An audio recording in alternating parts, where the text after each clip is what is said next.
banks are literally paying people to open accounts. And for some side hustlers, those bonuses can add up to thousands of dollars a year. Hi, I'm Dylan, and I'm going to tell you how to make $200 a week for 1 hour of work. The leading resource for bank bonuses is doctorofcredit.com, which maintains this list of all the current bonuses. As you can see, there are probably over 100 of these, and they vary quite a bit from $2,500, $900, $450. Now, for each of these, they all have their own requirements. For example, you usually are going to need to make an initial deposit of a certain amount, set up direct deposit, maybe maintain a minimum balance, and keep the account open for a specific length of time. And after that, you automatically earn the bonus. Now, my hangup was whether or not it was really worth switching over my entire financial life for a few $100s. But turns out I was thinking about it all wrong. You don't have to close your other bank account. You don't have to close whatever your bank. Who's your primary bank right now? Chase. Chase. Okay. The only reason you would need to close your account is if you want to open another one 18 months later and get a bonus.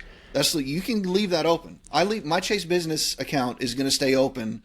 Dylan also suggested using that business account as your primary funding source for those initial direct deposits. You don't have to move your direct deposit from your payroll or your W-2 income or however you get your checks.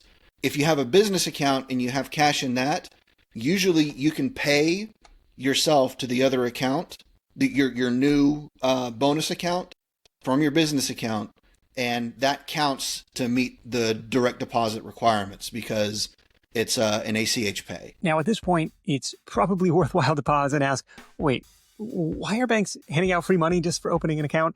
It's not because they're feeling generous. It's because they know the lifetime value of a customer, on average, is a lot more than the bonus they're paying you.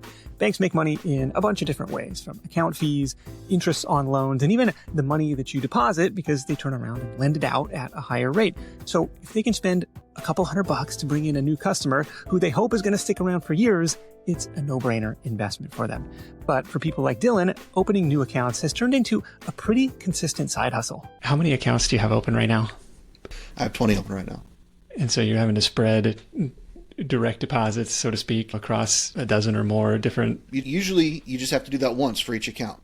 They just have to get one. One direct deposit checks the box, like, okay, set it up. And then you can basically you can almost forget about it until you get the bonus 3 months later. Okay, got it. How do you keep track of all? Like that's working on 20 at a time. Is there an app for that? Like, how do you do it? Yes, you want a spreadsheet. Here's the fields that I have, and I'll show you a picture of this later or something if you want to put it on whatever. Sure. Yeah. Bank name is your field 1. And that's where you put Chase, Wells Fargo, U.S. Bank, Chime Bank, Bank of... That's the name of the bank. My second field I have there is account type. I want to remember if it's a checking account, a savings account, a business account, or a portal. That next thing is reward amount. That's the cash money you're going to get for each account. That's your third field. You got bank, account type, bonus amount. Yeah. Then you want to have your open date when you open the account. Then you want to have your close date. And obviously that's not going to be filled out straight away. You're going to fill that out later when you close it so that you know next time if you need to wait 12 months. Yeah. Okay. Next thing you want to know is fees. Most of the accounts listed on Doctor of Credit are going to be free accounts, but sometimes there are certain activities or minimums that you need to do to avoid getting charged a fee by the bank.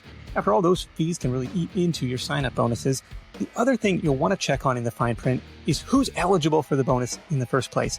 In most cases, it will be people who haven't had an account at that bank in the last 6 to 12 months and who haven't received a bonus from that bank in the last 6 to 24 months. And you might be tempted to close the new account right after the bonus hits to reset that clock faster so you can get the next bonus, but that's something Dylan actually warned against. Best practice is to leave the account open past when you get the bonus. Okay, now you would think theoretically, as soon as you get the bonus, close the account. The thing is, to reset your clock or whatever, yeah. Yes. So you might think you want to close the account straight away so that instead of keeping it open the full 6 months, the thing is, banks might take notice of that. Okay. And maybe they won't let you open another account next time. So even if you're selfishly concerned, don't close the account straight away. Leave it open a couple months. Just keep opening other accounts in the meantime and just let that one cool down after you get your bonus. If you want, put a little activity on it, put a little debit card purchase here or there.